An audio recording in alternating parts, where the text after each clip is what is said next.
So, welcome po ulit sa ating first episode ng ating Health Spotlight. So, learn one health topic every night po and presented by me, Coach Ryan Pascual. So, your wellness educator po. Ayan. So, ayun nga, katulad po ng sinabi ko kanina, every night po magkakaroon na po tayo ng specific health condition na i-discuss, no? At least po dito po sa ganito pong event, ay maano po natin na madaanan po natin or matalakay po natin yung mga certain condition po na makilala po natin. Kasi normally, syempre, dahil nga everyday nating ginagawa and puro general ang ating dinidiscuss, ibig sabihin, halos lahat ng sakit, so nahihirapan na maintindihan yung kanilang kondisyon. So that's why ngayon, ginawa natin ito, ibang strategy or ibang strategy para po sa maliit na oras, meron po tayo na discuss na isang kondisyon. So tonight topic, our first health spotlight is the high blood pressure, no? Na tinatawag nila ng karamihan the silent killer. Ayan. So ilan ba tayo? Sa mga audience natin ngayon na nandirito po, meron po ba rito na high blood? Meron po bang high blood dito? Pwede po ba kayong mag-comment para po, ayan. Meron po ba may high blood dito? Pwede po ba kayong mag-comment ng me kahit nilang? Ayan. So kung wala naman po, okay lang na ano. So siguro wala, no? Wala pong high blood, puro healthy. Yan. So yun. So pag-usapan na po natin ngayon, no, yung ating high blood pressure. Ayan. So first is what is blood pressure? Ayan. So ito po, no, ang maganda po rito, matututunan po natin not only for kung sino yung may sakit o kung may sakit tayo, but matutunan din po natin kung ano ba yung blood pressure, no? Kasi hindi naman syempre lahat merong kumbaga background sa medicine or background sa ano. So now let's talk about blood pressure kasi alam ko lahat naman tayo siguro na may mga kilala tayo or naririnig or baka na-experience na nga natin magkaroon ng problema sa blood pressure. But for our information, no, blood pressure is the force of blood pushing against the wall of your arteries as your heart pumps blood throughout your body. Ibig sabihin po, yung blood pressure po, ito po yung lakas ng daloy ng dugo doon sa atin pong ugat, no? Kasi ang buong katawan po natin may ugat po 'yan. So, ang dugo po dumadaan sa ugat para pumunta po sa iba't ibang part ng ating katawan. Ano po yung ginagawa niya? Maghatid po ng mga nutrients, no? Now, ang daanan po ng dugo natin, siyempre pumupunta po 'yan sa brain, pumupunta po 'yan sa heart, pumupunta po 'yan sa kidney. So ang ating kumbaga kung sa ano yung ating nagpa-pump is yung ating heart, no? Kaya ibig sabihin malaki yung papel ng ating heart dun sa pagpa-pump po ng dugo natin, no? Kasi kung kaya nga pag nawala yung tibok ng puso mo, tigil lahat sa'yo kasi ah yung supply ng dugo, syempre hindi naman siya magra-run pag namatay po yung ating pump, yung heart, no? At least nagbibigay lang sila ng ilang minutes pag hindi pa po talaga gumana yung heart natin and yun na po, no, mamamatay po talaga yung tao.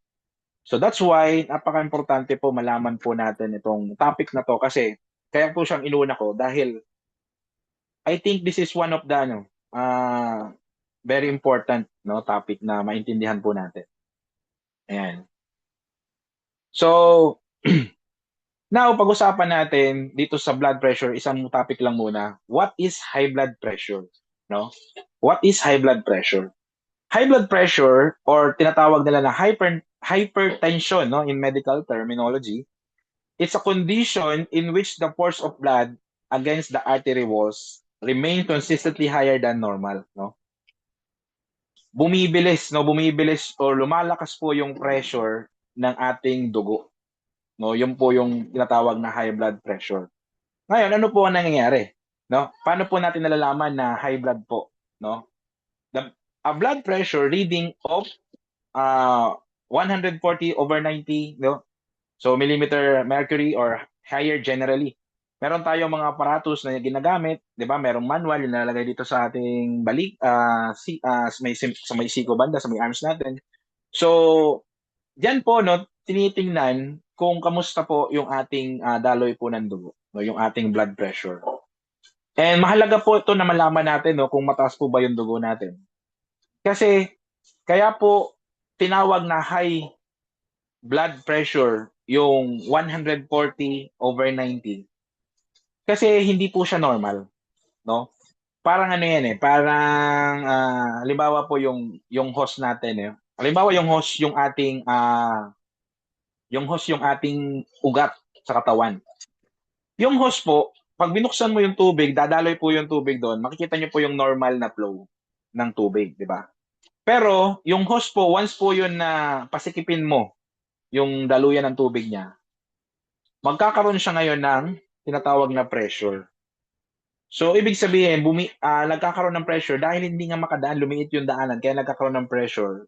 Tumataas ngayon yung pressure natin. Ngayon, ang problema sa pressure, dahil nga sa malakas yung pressure niya, yung wall po ng ating ugat o yung tinatawag na blood vessel, ayan, katagalan po, yan po ay nagagasgas at over time, pwede pong masira, no? Pagka talagang napabayaan po natin yung blood pressure po nating mataas. Ibig sabihin pala, yung high blood po, nangyayari na po talaga sa atin, no? Na hindi natin alam, no? Kasi not necessarily pag high blood ka, nahihilo ka. Not necessarily pag high blood ka, masama pakiramdam mo. Ang high blood, madedetermine mo lang kung nag-check ka ng blood pressure mo. Kung hindi mo alam na high blood ka pala, no? Kaya po importante po ito, no, lalo na kung tayo po ay nagkakaedad. Maganda po na tayo po ay mayroong blood kit o blood pressure kit sa bahay. Kasi po bakit? Para po ma-monitor natin, no? Kasi habang tumatanda ang tao, isang factor po 'yun na habang tumatanda tayo, bumibilis po yung blood pressure po natin, no? Pero yung pagbilis po ng ah, ng blood pressure po natin habang tumatanda tayo is isang factor lang po 'yun. Napakarami pong factor bakit po tumataas yung blood pressure po ng isang tao, no? Napakaraming factor, mamaya pag-uusapan po natin yan isa-isa. What the point is, kailangan po nating maintindihan na ang high blood pressure is kumbaga napaka delikado po nito in the long run, no? Kung mapababayaan niyo po, no? Kung pababayaan po ninyo ang high blood pressure, hindi po kayo kumbaga nagtatanim po tayo ng sakit na balang araw maka-harvest po natin. Kaya importante po na ma-monitor po natin yung ating blood pressure, no? Bakit? Why is high blood pressure dangerous? Bakit coach yung Bakit coach yung uh, blood pressure is dangerous? Ayan, tagal. Ayan. So, high blood pressure continuously puts excessive force on the wall of the arteries, no? Yun nga po yung sinasabi ko, yung wall po ng arteries natin, yun po yung mga blood vessels po natin. Na habang tumatagal po, syempre parang hose yan. Pag malakas lagi yung daloy ng tubig, masisira yung hose. Ganon din po yun sa ating arteries, no? Pag malakas po palagi yung pressure ng dugo natin, masisira po yung blood vessel in the long run. No, hindi naman po yan makukuha sa isang buwan eh. 2 buwan, 3 buwan. Nasa ano po yan, patuloy po na pressure over time, no? Ilang taon. Yan. Kumbaga yung ganyang klaseng problema naman po, matagal naman po natin yan mararamdaman. Kaya maganda po na ma-monitor na po kaagad natin before pa mangyari yun. No po? So, diyan sa ating sample or yung sa ating illustration, ayan po yung normal artery. And then, pagka nagkakaroon ng high blood pressure, ayan po, bumibilis, dumadami yung dumadaloy. Kasi pag mabilis po or malakas po yung daloy ng dugo, sa blood kasi natin merong mga ano yan eh, may mga laman na rin sa blood, iba't ibang nutrients, iba't ibang mga cholesterol nandiyan din. So, yun po ang mga habang sumasabay sila sa agos, gumagasgas doon sa ating blood vessels. So kaya kung mapapansin nyo rito sa possible complication natin, pag nagkaroon ng complication po, yung tagal ng blood pressure natin na hindi po natin napapansin, ito po yung mga possible mangyari. Number one, heart attack. Sa labis po na blood pressure habang tumatagal, doon sa may heart natin, pag doon po ang madamage na ugat, no? Doon po magkakaroon ng heart attack, 'di ba? Bigla na lang nanakit yung dibdib, 'di ba? Alam niyo po pag nakakaramdam na po kayo ng pananakit ng dibdib, huwag niyo na po yang antayin lumala, no? Ano niyo na po kaagad yan, huwag po kayong mag-iisip na baka pulsadas lang o baka meron lang kayong ano. Automatic na po, inyo na po yang ipa-check up kasi po maaring sign na po yan na dyan po sa may inyong heart, no? May mga coronary artery na po tayo na baka nadadamage na pong pakonti-konti, no? And pag yan po kasi ay talagang nagkaroon ng ano, sa ugat po kasi natin, may mga ano yan eh, may mga parang waste na naiipon. And ngayon, yung mga waste po na naiipon dyan, pag yan po ay sa lakas ng pressure, parang nasira yung mga dumi, no? Ang katawan natin, may automatic po siyang reaction na parang pinipigilan niya, no? Na parang ano, may nasugat, pag nasugatan tayo, 'di ba? Namamaga siya kasi pinipigilan nung ating katawan na kumalat po yung bacteria or ano. So ganun din po yung reaction sa ating mga ugat. Pag meron po diyan nasira, automatic po yung katawan, yung part po ng nasira, may automatic po siyang namamaga, nag-i-inflame siya para po mapigilan yung kumbaga pag ano ng mga dumi. Ang problema, pag nangyari yun sa may ugat natin, bababara niya yung ugat. At pag nabara niya yung ugat, hindi dadaloy po yung dugo. So pag hindi dumaloy yung dugo, merong mga parts ng katawan natin hindi makakakuha ng oxygen, hindi makakakuha ng mga nutrients. So magiging problema po, no?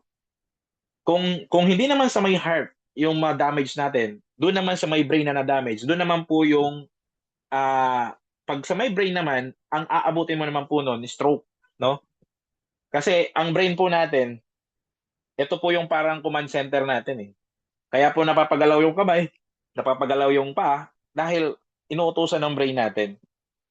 Ngayon, pag nagkaroon ng problem, nagkaroon ng bara sa connection ng brain papunta sa katawan natin, so, hindi magkakaroon ng ano, magkakaroon ng bara, magkakaroon ng loss of connection, nagiging stroke siya. So, that is the reason why hindi mo maigalaw yung kamay mo, hindi mo magalaw yung paa mo kahit gusto mo igalaw, kasi naputol yung connection, no? Yung connection from our brain, naputol siya or nawalan ng connection dahil nagbara or nagano, hindi mo ngayon magalaw yung kamay mo. Ngayon, dahil yung ating design ng ating body is pag sa may left side, ang right side nakakonect, ang right side naman nakakonect sa left. So that's why minsan pag ang left side mo ang parang na-stroke, 'di ba? Ang hindi maigalaw, so possible ang bara nandito sa may right side, no? So, yan po yung mga nangyayari po. Okay. Yan po yung mga nangyayari po sa ating pong katawan, no? Now, aside po sa stroke, no, heart failure. Ayan. Ito yung mas malala. Iba po ito sa heart attack, no? Kesa sa ano, magkaiba po yung heart failure sa heart attack. The heart has to work harder and may weaken over time. Pag nagkaroon ka po ng heart failure, ayan na po yung mararamdaman mo, parang nanghihina ka na, 'di ba? Nagkakaroon na mabilis ka na mapagod, no?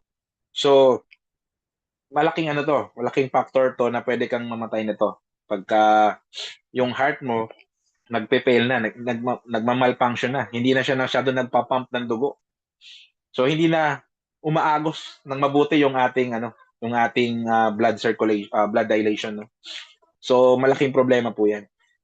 Then aside po sa heart, sa brain, pati po sa kidney, no? Ang kidney po natin nadadamage din po pagka po tayo ay mataas po yung blood pressure, no? Kasi po yung kidney pumupunta rin po yung blood doon. So kung malakas po yung pressure, so syempre nadadamage po yung mga ano natin, mga ugat, yung ating arteries, yung mga blood vessel. So sa kidney nagkakaroon din ng damage. Ibig sabihin yung blood pressure po hindi pa siya basta-basta, no? Ang dami niya pong pwedeng ma-damage sa part ng katawan natin. Kaya kailangan po minomonitor po natin yung blood pressure. Ano po? So sa topic natin ngayon, dito po no nagkakaroon po ng linaw na kung bakit Itong si ano, katulad po namin, may kaibigan po kami, hindi naman siya, wala naman siyang nararamdaman. Ang ganda pa nung kanyang, ano eh, kausap mo pala nung isang araw, tapos pagka bukas, inatake, nadala sa ospital, stroke, no? Na-stroke siya. So, minsan pag tinanong mo, ano ba yung nararamdaman mo nitong nakaraan? Wala naman. Wala naman siya nararamdaman. Kaya lang, hindi niya na monitor siya pala ay mataas ang blood pressure. And yun nga, sometimes hindi natin napapansin yun dahil ang blood pressure or high blood pressure sometimes walang symptoms. Hindi mo nararamdaman na kumbaga baka iniisip natin pag high blood dapat sumasakit yung batok, nahihilo. So, mga ilang ano lang yun. Pero normally, kahit na mataas yung dugo mo, wala kang nararamdaman. Yung iba nga, may narinig pa ako dati nung nagche-check up ako dati, nagpe-pre BP kasi kami dati sa mall. Meron akong na BP dati, nasa 150 to 110 siya. Sabi niya, normal ko yan. Tuwing nagbi-BP ako, ganyan. Kasi sabi niya, kaya ko nasabing normal, wala naman daw kasi siyang nararamdaman. Kaya normal daw naman daw niya yun. So, in-explain na naman namin na yung BP po na 150 over 100 or 110, hindi po yun normal kahit wala ka nararamdaman. Kasi ang mindset ng iba, normal nilang BP yun. Kasi yun daw lagi ang kanilang BP kahit pag nagpapa-BP sila tapos wala naman silang nararamdaman. So yun po yung yun po yung mali doon. Kailangan kahit wala kang nararamdaman, once na makita mo na mataas yung blood pressure mo, kailangan gumawa ka na ng paraan para mapababa yun. Kasi kung hindi mo papababain, ayan yung mga future mo. Sakit sa puso, stroke, o kaya sa kidney. No, pati nga sa mata eh. Damay rin, no? Damay rin yung vision lens. So, yan po yung mga yan po yung mga pwedeng komplikasyon, no, na magagawa ng high blood pressure, no? So, yan lang po muna yung tatalakayin natin ng high blood kasi mayroon pang low blood. Kaya lang, mahabang ano naman yun. So, dito lang po sa high blood, no, high blood pressure, napaka-importante na po nito. Kasi po yung harvest natin dito, ano po, inaabot po ng ilang taon yan. Hindi po yan ganun kabilis, no?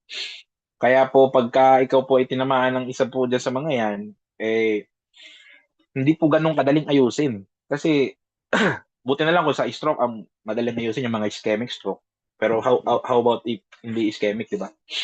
So, ang hirap. Ayan. Oops, lumabas yung aking PowerPoint. Wait lang ha, at lumabas yung aking PowerPoint. But anyway, ayun nga. Sa mga nandito po ngayon, maganda po yung maging aware tayo na yung high blood pala is ano po ito. Hindi po natin ito, kaya po siya tinawag na silent killer. Kasi wala man lang ka-sign-sign. Wala man lang sign na magkakaroon na pala ako ng stroke, magkakaroon na pala ako ng ano. So grabe, grabe po yung high blood pressure. Kaya po ito po yung inuna ko kasi nakita ko po yung napaka importansya po ng pag-monitor po ng blood pressure. Now, what causes high blood pressure? Ano ba yung mga dahilan? Bakit ba nagkakaroon ng high blood pressure? Number one, syempre, lifestyle factor. So, yun talaga. High sodium diet. Mahilig ka kumain ng mga maalat. Mga chichirya, mga pag nagluluto ka, taas ng taste mo, gusto mo maalat talaga. No? So, ano yun? Isang factor yun, no? Isang factor yun na pwedeng magpataas ng blood pressure mo. Ngayon, kung mahilig ka sa maalat, so meron ka ng check, no? Checkan mo. Okay, 1 point. Mahilig sa maalat. Pangalawa, physical inactivity, no? Hindi ka masyado nakakapag-exercise. Baka yung trabaho mo, katulad ko, nandito lang sa harap ng computer. So, hindi masyado nakakapag-exercise. So, at least, no, sa isang linggo, maglaan ka talaga ng time, mag-walking ka, kahit walking lang. Walking or jogging, at least, kung paminsan-minsan lang, 30 to 1 hour, ganyan. So, at least, may labas mo yung pawis mo, may galaw mo yung katawan mo. Ngayon, kung hindi mo talaga siya nagagawa, dahil talagang sobrang sipag mo, everyday ka nasa office or everyday kang tinatamad din. So, kung mayroon kang physical inactivity, checkan mo na rin yan. So, dalawa na yung check mo. Mahilig ka sa malat, di ka masyadong ah nag-exercise. Pangatlo, overweight, no? So, meron tayong guide ng height mo at ng timbang. So, doon ka ngayon nagbe-base kung overweight ka ba, no? Overweight or obesity. So, ang overweight or obesity, nagiging cause din yan ng, ah, ng high blood pressure. So, kaya nga, neto, may mga friend ako na na-stroke, no, karamihan po ng mga friend ko na na-stroke, mga matataba talaga sila, no? Matataba sila, so hindi rin masyado nakakapag-exercise. And then, ayun nga, mahilig uminom, mahilig manigarilyo. Kasi kasama yun, kung naninigarilyo ka, ah, nagtitake ka ng alcohol, di ba? Tapos, stress ka pa. Tapos, hindi ka pa nakakatulog ng mabuti. So, lahat po yan is a lifestyle factor kung bakit magkakaroon ka ng high blood pressure. Ngayon, kung ginagawa mo po yung mga yan, bawas-bawasan po natin. Tapos, bumili po tayo ng blood pressure kit. No? I-monitor na po natin yung ating blood pressure every day. No? I-goal po natin na normal po yung ating blood pressure. Nang sa ganun, di ba, makaiwas lang. Kasi mahirap po pag nandoon ka na sa kondisyon na na-stroke ka na, di ba? Hindi mo na magagawa yung gusto mo. So, ang daming ang daming ayaw nating mangyari. Pangalawa is medical and other factor. Oh. Aside sa lifestyle, meron ding medical and other factor. Ano 'yon? Family history. So, baka po ikaw ay hindi ka naman masyadong may check dito sa lifestyle factor pero meron kayong family history. So, kailangan mo pa rin mag-ingat, no? Kahit ikaw po ay hindi ka naman mahilig sa malat, nag-exercise ka naman. Pero, yun nga, may family history kayo, kailangan mo pa rin mag-ingat. Pangalawa, aging. So, tumatanda ang tao. So, talagang tayo ay habang tumatanda, kailangan po nating i-monitor talaga yung ating blood pressure, no? Nang sa ganun, makaiwas po tayo dyan sa ganyang kondisyon. Kidney disease, kung may dati kang kidney disease or mayroon kang history, so magiging magiging cause pa rin ng high blood pressure, diabetes, ganun din, and then certain medication. Ayan. So, maganda po, no? Maganda po na maintindihan po natin ito. Malaman po natin ito pala yung mga factor, no? Ng pagkakaroon ng high blood pressure.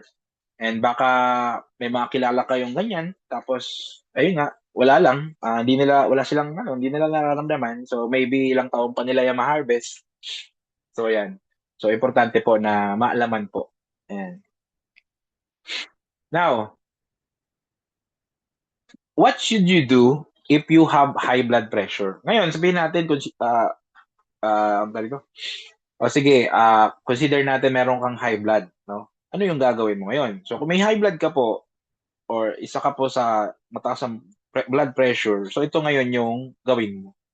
So number one, syempre, yun nga, know your blood pressure number. Lagi mo na siyang aalamin. So kailangan mo na talaga mag-invest, no, para sa blood pressure kit. Yan. Tapos, ayun nga, monitor your blood pressure regularly. Follow a heart healthy lifestyle. So may mga heart healthy lifestyle po tayo na pwede pong research nyo na lang.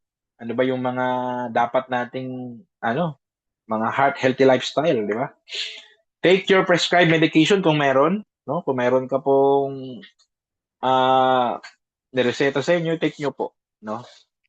I-take nyo po 'yan nang sa ganon ma-maintain nyo po yung inyong pong blood pressure. Support your daily nutrition. Ayan. So, paano natin susuportahan yung ating nutrition, no? Siyempre, pag-take po ng mga vitamins, supplements, 'di ba? Kasi hindi po sapat sa panahon ngayon, hindi na po sapat yung hindi na po sapat yung basta nag-exercise ka lang, kumakain ka lang ng gulay, prutas, no? Hindi na po siya sapat kasi hindi na po masyadong nutritious yung mga pagkain ngayon. Hindi na po safe yung mga hangin na nalalanghap po natin kung saan-saan. So kaya importante po, no, na tayo po ay magkaroon ng support, no, daily nutrition. Stay consistent with healthy habits. Yan. So yan po yung inyo pong gawin kung kayo po ay may high blood pressure para po magbago and gumanda po yung condition. Now, how to become healthy? So syempre, lagi nating ina-advise, eat a balanced diet, no? Balanced diet po. Alam niyo po, meron po akong ah, mga nakausap or na-encounter po na sila po yung mga vegetarian, no? Mga vegetarian po sila, kumakain po ng gulay talaga, puro gulay at prutas. Pero not necessarily 'pag vegetarian ka is balanced diet na 'yon. Kasi ang katawan po natin, nangangailangan din po 'yan ng protein, nangangailangan din po 'yan ng carbohydrates, nangangailangan din po 'yan ng mga, good fats, 'no? Ngayon, ibig sabihin, kung gulay lang at prutas, kulang din. Kaya po may mga vegetarian, eh, mahihina yung katawan nila, yung iba may sakit din, 'di ba? So, hindi po sapat yun, kailangan balanced diet, 'no? Pangalawa, stay physical active, 'no? Yun nga, mag-set tayo ng, schedule natin. Maglaan po tayo ng ating time to walk o time to exercise, ayan. And then, matulog ng tamang oras, 'no? Magkaroon po tayo ng pagtulog at least 7 to 9 hours para po yung ating katawan ay makapag-recover, 'no, sa mga viruses, bacteria na nai-encounter ng katawan natin. So, kailangan nating matulog ng at least 7 to 9 hours. Stay hydrated, no? Minom lagi tayo ng tubig kasi po ang pag-inom po ng tubig ay isa pong paraan para po tayo ay mag-detox, no? Nade-detox po tayo, no? Nalilinis din po yung ating laman. Manage stress, no? Siyempre, ang stress po ay nagiging sanhi rin po ng sakit, no? Hindi po 'yan basta lang po, 'no? Yung iba nga, alam nila pagka high blood, 'pag nagagalit na high blood na daw sila, eh. Wala naman silang blood pressure kit para makita nila kung mataas ba talaga yung dugo nila, 'no? Nakasanayan na lang. Pero sa totoo lang 'pag nagagalit ka din talaga, is tumataas din talaga yung inyong blood pressure, ano po? So, kailangan ma-manage po natin 'yan. Avoid smoking and limit alcohol. Kung naninigarilyo po kayo, bawasan niyo na po 'yan or itigil niyo na po 'yan. Then, kung umiinom, bawasan din po, 'no? Excuse me. Ayan. So, monitor your health regularly and then support your daily nutrition. Ayan. So, kailangan po na monitor natin and then support po natin sa pamamagitan po ng pag-take po ng mga food supplement or mga dietary supplement na meron po sa mga health provider. Ayan. Now, the best investment you'll ever make is your health, no? Alam niyo po kasi, marami po akong mga kilala po, mahilig po sa investment, ng mga investment kung ano-ano, mga real estate, mga ngayon, mga digital ano. But hindi ko po sila narinig na mag-invest po sa health. That is reality, no? And dito po sa atin, we promote that the best investment you ever make is your health. Agree po ba kayo dun? Agree po ba kayo na one of the best investment na pwede niyo pong gawin is to invest in your health? Pwede po bang mag-type kayo ng agree, kung agree po kayo para alam ko lang na nakikinig po kayo sa sinasabi ko. Ayan. Hello? Gising pa ba kayo? Ayan, may nag-like naman. Ayan. Ayan, agree. No? So, thank you po sa nag-response. Ayan. So, now, let's talk why health matters, no? Health is not just about living longer, it's about living a better life and making the most of it. So, syempre, pag maganda po yung health mo, syempre, hindi lang para sa sarili mo, kundi pati sa family mo, may enjoy nyo yung everyday, no? May enjoy nyo po yung, kumbaga, yung buhay. Kasi, alam niyo naman po, pagka may sakit, di ba? So, what happen if we neglect our health? So, syempre, ano po ba mangyayari pag po tayo may sakit? Number one, work. no? Di ka makakapagtrabaho kasi nagkasakit ka eh, 'di ba? So, nagtitipid, ayaw mo mag-invest sa kalusugan mo. Ngayon, nagkasakit ka, yung trabaho mo ngayon, di mo mapasok. Pag hindi ka nakapagpasok ng trabaho, ano mangyayari? Susunod, wala kang income, no? So, ang buhay po, hanggang tuloy lang yung buhay mo, ang gastos tuloy-tuloy, pero yung income, pwedeng tumigil, pero yung gastos tuloy-tuloy po yan. No? Ibig sabihin, pag nawala yung income mo, paano po yung pang-daily na gastusin? Tapos, pangatlo, family. 'Di ba? Affected po yan. Siyempre, mag-aalaga po yan sa iyo eh. So, kaya po, pagka nag-neglect po tayo sa ating kalusugan, damay po lahat. Pati po, future, no? Yung iba po, nagpaplano na ng ganito, ang ganda na ng plano nila, tapos biglang nagkaroon ng sakit yung isa. So, yung napag-ipunan, naubos, pati yung naipundar, binenta pa. Kasi, kailangan. Hiningi ng doktor eh. So, yan po, yung mga possible na mangyari, no? Kung tayo po ay hindi magbibigay ng pansin para po sa ating health. Ayan. Now, the true cause of illness. Guys, ito po, reality lang, no? Pag po kayo ay nagkaroon ng illness or ng talagang matinding sakit, number one po, ayan po ang cause, medical expenses. Talagang magastos. Magastos po. Hindi lang 1,000, hindi lang 10,000, daan libo po gagastusin mo pagka malubha po yung sakit mo. At ang malubha pa ron, gagastos ka na nga, wala ka pang income. 'Di ba? Tapos mawawala na yung oras mo. Liliit na. Tapos magkakaroon ka ngayon ng emotional stress, tapos family burden, tapos yung quality life bababa na, no? Kung makasurvive ka man, hindi ka na katulad ng dati, no? Na makapag-enjoy pa, parang wala na, mahina na. Kaya as long no na tayo po ay nag-enjoy po sa ating health or lakas ng katawan natin, mag-invest po tayo sa ating kalusugan sapagkat napakahirap po tayo ay magkasakit, no?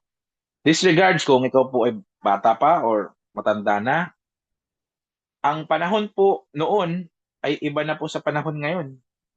Kaya kung noon, yung mga kabataan dati, kumbaga, healthy pa sila before because napakababa pa po ng mga cost of lifestyle or yung mga free radicals na tinatawag, iba na siya ngayon. Kaya po, ngayon talaga, bata matanda, kailangan bigyan po ng pansin yung kalusugan. Kasi kung hindi po, nako, ay napaka saklap, no? What are more people getting sick today? So ito nga po, no? Kung bakit ngayon ay naiiba nung panahon dati. Kasi ngayon, modern life na eh. And modern lives bring modern health challenge. So number one, syempre, pollution. Kaliwat ka ng pollution, lalo na kung sa syudad ka. Mga sasakyan, mga pabrika, lahat po yan, nagbibigay po ng pollution.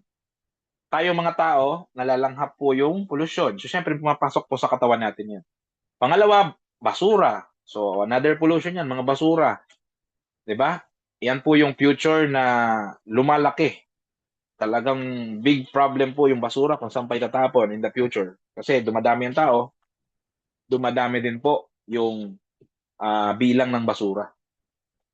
Pangatlo, mga pagkain ng mga fast food, no, mga unhealthy food na kung nabibili kung saan-saan, mga street food, mga fast food, 'di ba? So puro mamantika, puro mga processed food, no? Pangapat, gadget. Di ka nakakatulog, di ka nakakapagpahinga dahil sa social media. Ipapahinga mo na lang, manonood ka pa po ng kung ano-ano, mga reels, di ba? Mga reels drama. Ano pa? Stress. O, stress, tapos naninigarilyo ka, nagiinom ka. So, yan po ang binibigay sa atin ngayon ng modern life. So that's why napaka challenge po sa ating lahat ng ating modern life ngayon. Ayan. Now, did you know your body is working 24/7 to keep you alive? Ayan. Alam niyo po ba na ang katawan po natin, everyday lumalaban po yan. No? Lumalaban po yan sa mga bakterya, mga viruses, mga toxin na pumapasok sa katawan po natin, no? Hindi lang po natin alam, lumalaban pala, no? That is the reason why pag nagkasugat ka, 'di ba? Yung sugat mo gumagaling siya ng kusa. Kasi meron tayong immune system o yung natural healer natin. So, ang good illustration po para sa nakikita natin is yung sugat sa labas ng skin natin. Kasi yung sa loob ng katawan natin, hindi natin nakikita eh. Hindi natin nakikita, may nadadamage pala doon. Pero inaayos naman po ng ating immune system. Sometimes pag malubha o malala yung damage, dahil may mga bacteria pumasok, may nadadamage, ang ating pong mga cells, may natural behavior po yan, na pag may mga ganyan pong case, mga bacteria, automatic po silang gumagawa po ng hakbang para po ayusin yun. And syempre, pag unang action nila, ina-isolate nila yung sitwasyon, nag-ano sila, nag-inflammation, nag-ano sila ng pamamaga, no? Yun kasi yung strategy para hindi, para ma-cover yung damage.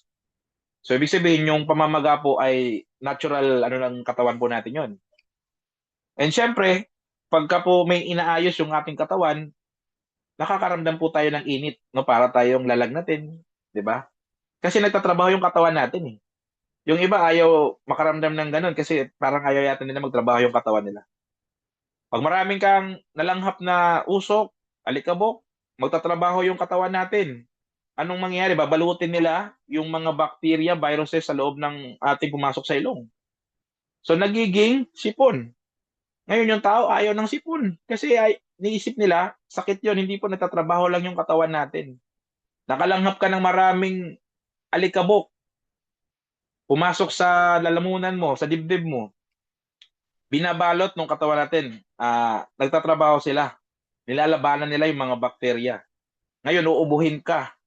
Gusto mo kagad mawala yung ubo mo kasi iniisip mo sakit yon. Hindi po. Natural defense po ng katawan po natin yan. No? Hayaan nyo pong kunin nila yung mga bakterya, mga viruses na pumapasok po sa katawan natin. Ginagawa po ng katawan natin yung trabaho nila everyday. No? Para lang hindi tayo magkasakit ng maluba, para lang hindi tayo mamatay agad. No? So, ganun po yung ginagawa ng katawan natin.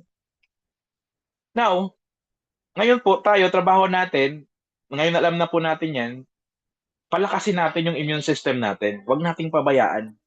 Hindi porket, kaya naman pala yan ng immune system ko, bahala na siya dyan. Huwag po, kasi matatalo din po yan katagalan kung hindi po natin naalagaan. No? Kaya po, kailangan po natin ng natural or ng support po dun sa ating immune system. So, may dalawang paraan. Pwede kang bumili ng support from medical doctors in a chemical way o kung gusto niya naman ng natural way. So, ito po yung mga plant-based, mga natural, organic, yan. Now, what if there was a way or natural way to support yourself? So, alam ko marami na po tayong mga nakikita or baka may mga na-take na po tayo na iba't ibang mga klase ng support, no, natural support for our body, for our cells, for our immune system. But ladies and gentlemen, ito po yung ini-introduce po namin, yung Origin, no? Ang Origin po ay isang dietary supplement na merong fulvic and humic minerals. No, ito po ay Nature Intelligence advanced by Science, no po? So sa ngayon po, ang ating Origin po ay matagal na po na sinusubukan at marami na pong nagpatotoo na talagang maganda po sa kalusugan. O, nakakapagbigay ng lakas, nakakatulong sa pagpabilis ng ating trabaho ng immune system natin, 'di ba? Nakakatulong sa pag-absorb ng ating mga nutrients na nakakain. So napakaganda po ng ating Origin. Ayan. Now, what makes Origin different, no? Ano ba yung pinagkaiba nitong Origin natin doon sa ibang mga supplement na nabibili po sa labas, no? Well, ang Origin po is more than just a supplement, no? Bakit? Number one, meron tong fulvic acid. Ang fulvic acid po is isa po itong small molecular, no, nag-e-enhance po ng natural nutrients absorption. and cellular transport.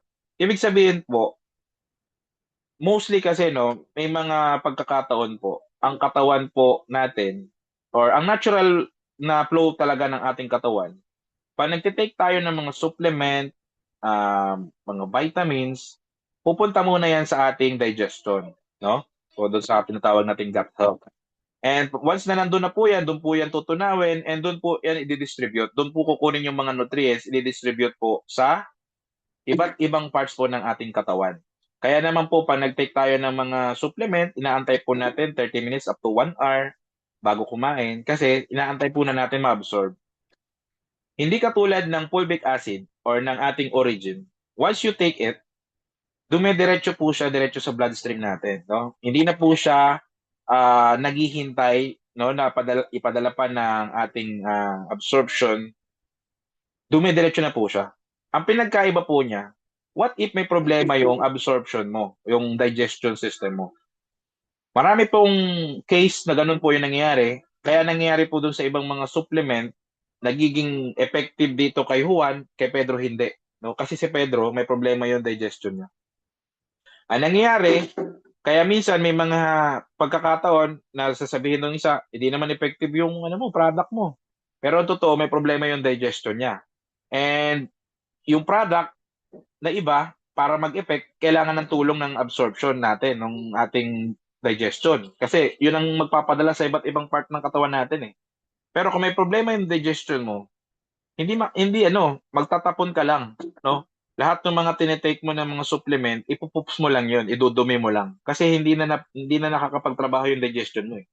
Yun yung kinaibahan ng origin natin. Ibig sabihin, kahit may problema yung digestion mo, walang problema kay origin kasi si origin, ita-transport niya into cellular level. Pag sinabing cellular level, pinakamaliit na part na ng ating organs yun. 'Di ba? Ang organs natin binubuo ng tissue, ang mga tissue binubuo ng cells. Pinakamaliit na po yun. Yun po yung dahilan, minsan may umiinom po ng origin, ilang oras lang or ilang ano lang, may nararamdaman ka agad. Kasi napakaliit po ng molecular, no? Ng ating fulvic acid. Tapos, dinagdagan pa siya ng humic acid, no? Ang humic acid naman, ito naman yung nagsusupport sa detox, no? Detoxification plus digestion. Kaya kung may problem ka sa digestion, matutulungan ng ating humic acid na ayusin yun. Pati yung ating immune function, no? Kaya pag nagtitake ka po ng origin, kung mabagal po yung paggaling ng inyong pong mga sugat, no, bumibilis siya kasi bakit? Yung ating immune system, nabibigyan niya ng support, no, napapalakas niya. And yung immune system natin, yun yung magpapagaling ng mabilis doon sa ating nararamdaman, no? So yun po yung power po ng ating humic. Tapos may 70 trace minerals po siya. So ito nga yung tanong sa akin nung isang araw, kailangan ko pa bang, okay po ba to na inumin ko yung origin tapos inumin ko rin yung product na iniinom ko?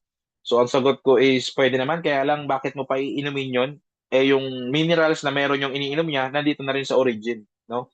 Kasi yung 70 trace minerals natin, mga important minerals yan na kailangan ng katawan natin, nandito na sa origin. So, pwede man lang inumin pa rin yung product mo, kaya lang, sayang naman, no? Sayang pa kung nandito naman na sa origin, no? Kasi, tandaan nyo, ang sobrang nutrients na napapasok sa ating katawan, wini-waste lang po yan. Kaya, kahit mag-overdose ka, i-waste lang po yan, no? Idudumi lang yan. Then, may amino acid din po ang ating origin. So, amino acid, that is for our muscle. Halika mo kasi kanina. Ayan. And then, antioxidant, no? So yung antioxidant po, yan po yung pang ano po sa ating mga free radicals, no? Lumalaban sa mga free radicals na pumapasok sa ating katawan. So nandito na po sa origin po yan. So napakaganda po ng ating produkto. Now, why these ingredients matter? So katulad nga po kanina, in-explain ko na po, fulvic acid, enhanced nutrients absorption. So nakakapagpabilis po ng pag-absorb ng mga nutrients ng ating mga kinakain. At the same time, ina-absorb na rin kaagad ng katawan natin yung ingredients ng origin. No? Humic acid, support detoxification. So kaya talagang pag po kayo nag-take na yung ng origin, makikita nyo po yung inyo pong poops talagang nagbabago, dumadami. no? Dahil po yun sa humic acid. 70 trace mineral, nagbibigay po sa atin ng iba't ibang minerals na kailangan ng katawan natin. So that's why pag umiinom po tayo ng Origin, we feel good, no? Malakas, energetic, 'di ba? So marami nagpapatotoo nun. Natural amino acid, no? For our muscles, siyempre, yung amino acid that is a building block of protein. So maganda po 'yan sa mga may mga sugat o mga muscle scratch, 'di ba? So talagang nakakatulong po siya para mapabilis yung pag-repair po sa mga muscles. And then antioxidant, fight free radicals, yan po yung tumatrabaho naman po para labanan yung mga free radicals, no, na nakukuha po natin kung saan-saan. Ayan. And how Origin works inside the body. So ganyan nga po, para po siya ay mag-work sa atin. Number one, kailangan po nating mag-take. Ang pag-take po ng Origin, the best po siya syempre pagising po natin before po tayo mag-breakfast, mag-take na po muna tayo, no? At least mga 30 to 1 hour kung kaya. So before breakfast, Origin lang muna. And then bago matulog, 'di ba? Origin pa rin. Inom tayo ng Origin bago matulog. So that's how Origin use, no, para po sa ating Second, better nutrients absorption. So mabilis naman po si Origin magtrabaho. So na-absorb kagad ng ating katawan. Tapos, nutrients na di-deliver agad, and then cellular support and repair. So kaya maganda rin siya pag bago tayo matulog kasi pag tulog natin, syempre magtatrabaho na yung katawan natin dahil pinapalakas ng Origin. Kaya pagising mo niyan, maganda yung pakiramdam mo. And then daily wellness and long-term health, no? So kailangan po, gusto natin maging healthy hanggang sa pagtanda po natin. Let's take Origin, no? Gawin po natin siya natural habit na po natin, no? Isabay po natin siya sa pagkakaroon po ng healthy body. Ayan. Your cells needs daily support, no? Bakit natin kailangan ng support? Kasi nga, number one, pollution, 'di ba? Hindi makatulog, kulang ang tulog lagi, hindi masustansyang kinakain, ang daming free radical sa paligid, tapos stress ka pa. So kaya naman sobrang importante po na meron po tayong support sa ating katawan, no? Ulitin ko, wag na po nating antayin, no, na magkaroon pa po tayo ng sakit. Dahil ang sakit po ay komplikasyon lamang po ng matagal na po nating pakiramdam or nararamdaman. No po? So kaya po ayun. So we need a daily support. So yun po ang ating nire-recommend, yung Origin. The best health support is the one you can continue every day. So Origin po, no? Atin pong ini-introduce, no? Not because this is our product, but because talaga naman na talagang ang dami po nating patutuo na rin, no? Na ito pong Origin natin. At mismo ako po ay umiinom din po nitong Origin, no? Talagang napakaganda po sa pakiramdam. Pagka po kayo ay umiinom ng Origin. Kailangan lang consistent, no? Araw-araw umiinom tayo. Ayan. Better health should be a luxury, no? Should not be a luxury. Ibig sabihin, ang pagkakaroon or pagkakaroon po ng magandang kalusugan, hindi naman po ibig sabihin luxury na po, no? Kasi baka yung iba po ay may mga mindset po kasi na ay mahal niyan, pangmayaman lang 'yan, luxury 'yan. So dito lang tayo sa no? Alam niyo po, everyone deserve access to daily nutritional support, no? Lahat tayo deserve po natin magkaroon ng good health.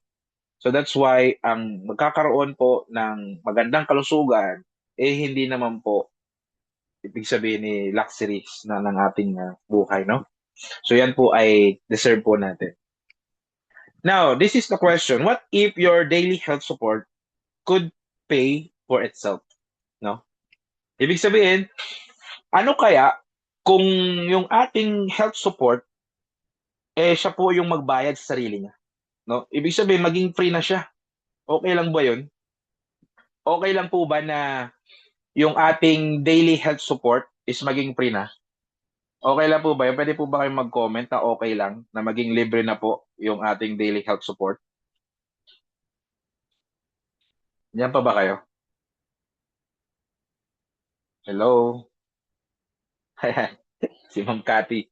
Ma'am Cathy yung active, Ayan. Okay, si Sir Jet. Ayan. So, okay lang, no? Okay na okay po. Yung atin pong daily health support could pay for itself, no? Pero ang tanong paano? Okay.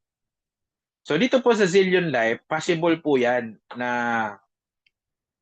pwede pong yung ating health support ay siya po yung magbayad sa sarili niya. Ibig sabihin po, pwede po tayong makalibre. No, paano? Through our introduced na Zillion Life distributorship. No, meron po tayong distributorship program kung saan, no, i-take lang po natin yung product natin, i-share po natin yung mga mararamdaman po natin, and pag po may mga tao na gusto rin po ma-experience yung na-experience nyo po, syempre po dahil sa distributorship program, pwede po tayong kumita. At pag po tayo kumita, syempre may pambili po tayo uli ng ating health support. At hindi lang yun, makakalibre pa po tayo or makakalibre na tayo sa ano sa ating product, meron pa tayong magiging extra income, no? Kasi po hindi lang po ang ating distribution program is kumita, meron po tayong mga libreng product talaga, no po? So, sa atin pong distributorship program, meron po tayong anim na klase po ng packages. Ito po ay puro product packages naman po. Although, iba-iba po siya sapagkat meron po syempre tayong mga kababayan na hindi po syempre ma-afford yung highest or yung higher package po natin katulad po ng ating Sapphire na 200,000.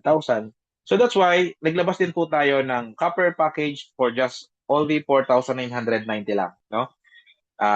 Distributor ka na nun. Naglabas din ng bronze, that is the second, 9,490.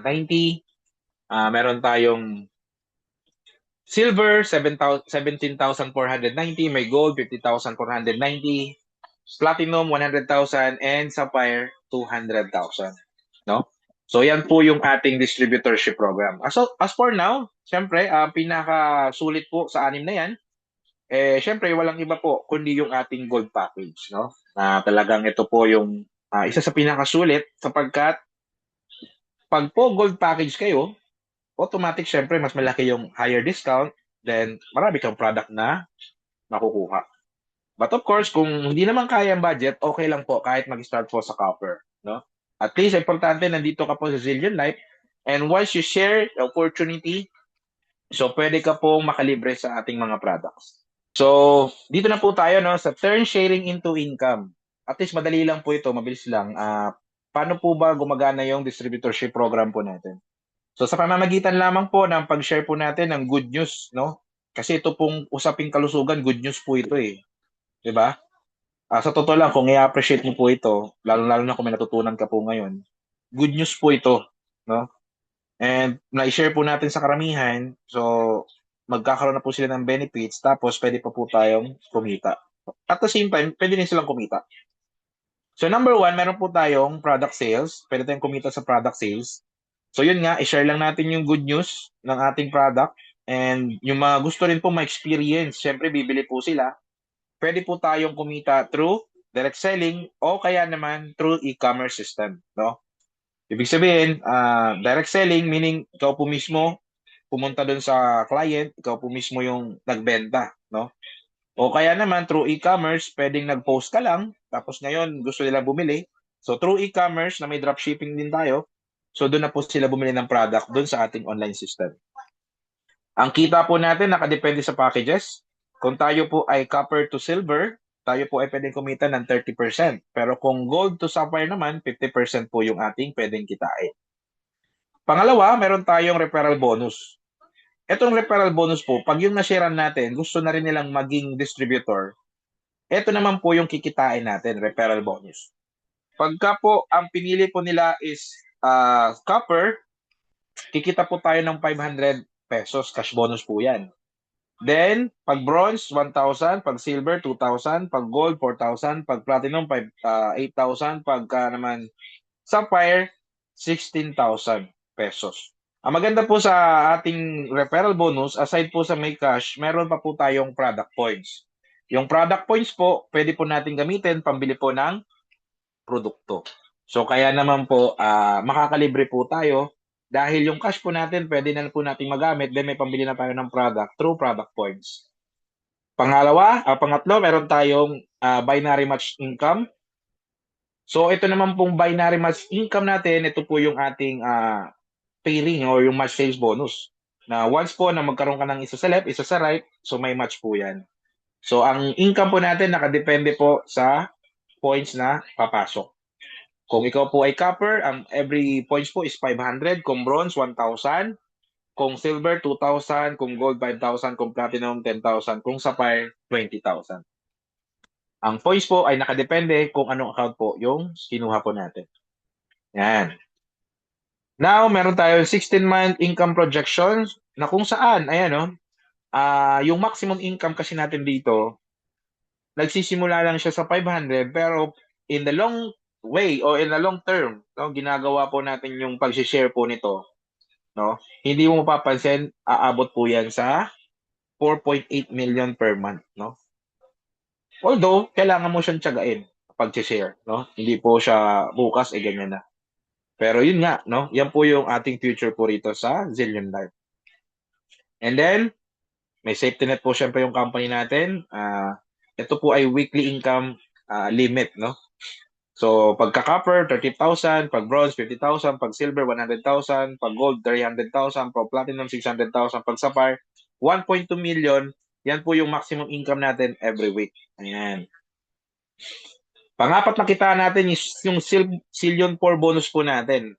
Yung Zillion 4 bonus naman natin, ito po yung ating pag po tayo ay nakaapat, no, na direct, tapos pare-pareho yung package nila, kung ano yung package na nakuha nila, yung product nun, ganun din po yung makukuha natin. No? For example, yung gold po, no, may na-direct ka, gold yung kinuha. 3 pouch po yun. Ngayon, nakaapat ka po na direct, puro gold lang kinuha nila. Ang maganda po doon, kumita ka na ng referral, kumita ka na po ng pairing, tapos ikaw ngayon, kikita ka pa po ng Zillion 4 bonus, that is another 3 pouch para sa'yo. O, di ba? So, may talagang libre na yung gamit mo, yung kita mo, ano na yun, sa'yo na yun, di mo na kailangan bumili ng product. Ngayon, may product ka pa na makukuha. So, ganun po yung ating system po rito. No? Makaapat every time na makaapat ka. Apat na scalper, apat na gold, apat na sapphire. Meron kang Zillion 4 bonus. Another way is yung fifth level natin. Fifth way to earn natin is yung uni-level bonus. Ito naman po yung kita natin sa repeat purchase up to 10th level po yan. Pang-anim, yung star step bonus. Yan. Yung star step bonus naman po natin, ito yung rank advanced program natin kung saan pwede tayong magkaroon ng additional override commission sa pamamagitan ng pagpo-promote. Para ma-promote tayo, simple lang kailangan natin gawin. Kailangan lang po natin kumita ng 10,000 hanggang 1 million. No? Pag kumita ka po ng 10,000, manager ka na. Kung 100,000, director. Kung 500,000, executive director. At kung 1 million, diamond director ka na. And every rank, meron po yung override commission. Seventh way to earn, upgrade account bonus. Ito naman po yung income natin every time yung direct po natin or yung mga downlines po natin nag-upgrade ng account nila. No, may kikitain tayong points, may kikitain po tayong referral. So, ganun po kalawak yung ating comp plan. Tapos may mentor bonus pa tayo. Na kung saan, pag po yung ating mga na-direct, tunuruan po natin kung paano mag-share. So, kikita pa po tayo ng another 5%. And yung first level nila, pag kumita rin, may 5% pa rin po tayo doon. So, ang tawag po dyan, mentor bonus. Tapos, may mga company incentives po tayo na nilalabas yung company. So, katulad po ngayon, meron tayong trip to Bohol, no? So, that is 3 months promo. Kung gusto po natin na ma-avail po yung ating trip to Bohol, kailangan lang po natin ng 20 directs, 40 pairs, tapos 30 pouch po ng Origins. Then, pasok na po tayo sa Bohol trip natin. So, yun na po yung ating ways to earn po natin. So, I hope no na naintindihan niyo po 'yan. Binilisan ko lang po para po hindi po masyadong gumabi. Ayan. So, what stops most people from starting? So, marami po sa mga kababayan po natin na gustong gawin din yung distributorship program. Kaya lang, ang kanilang problema ay no experience, no time. Yung iba may trabaho. Yung iba naman, hindi magaling sa selling. Yung iba naman, hindi alam kung paano magsisimula. At yung iba naman, hindi po sila confident na gawin yung distribution. And that is exactly why this system was created. Meron po tayong Zillion Life 30 apps, no? Ito po yung ginawa po natin na kung saan makakatulong po ito doon sa mga magiging bagong distributor po natin na walang experience, wala pong time, walang alam po sa ganitong industry. Hindi po sila makapag-share ng ano dahil yun nga may trabaho.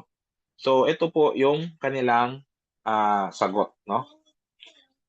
Imagine what could be possible. Magkakaroon ka ng additional income, makakalibre ka po sa health support natin, tapos mali-leverage pa natin yung AI, no? Kasi yung ating system may AI po eh. And then, makakapag-expand po tayo ng ating network, mali-leverage po natin yung ating business, and mapuposition po natin yung ating sarili po dito sa Zillion Life. So, timing is matter. So, opportunity, don't wait, early movers win. No? Here's why timing matters in Zillion Life. Ang ating pong grand launching sa October pa lang man po. No? Magsisimula pa lang po tayo.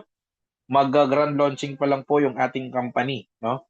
Sobrang fresh. So, kaya talagang the best time to do Zillion Life is now. So, presentation is done. So, time to decide, no? If you understand all of my presentation, so ito lang po yung ating option. It's either mag-start ka mag-copper or silver or gusto mo dumiretso sa gold o kaya naman diretso ka na sa sapphire. So, alin man dyan, ang package na piliin mo, magiging part ka po ng Zillion Life and pwede mo nang gawin yung ating distributorship program. So, tapos na po yung presentation po natin.